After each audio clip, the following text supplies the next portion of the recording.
loron hirakni nilarang acontecimento udang ho intensidade macas pode destruir estrada no ponte iha relarang no população barak hela iha belarang também precisa governo atende emergência.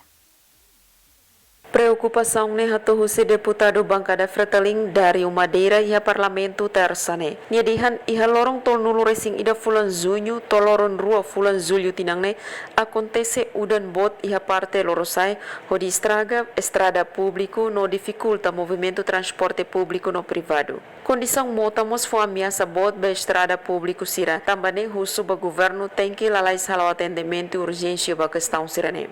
Ni afirma con a condição estrada iha município Viqueque, maioria retan estragos. Nunemos vice bancada CNRT, deputado Patrocínio Fernandes Ateten, udang nebe acontece loron hirak liuba e mahotu sofre inundação. Liu iha parte lorosai. Hatan ba questão ne ministro assunto parlamentar no comunicação social Francisco Jerônimo Ateten, udang bot iha parte Costa Sul, nia parte la halau comentário.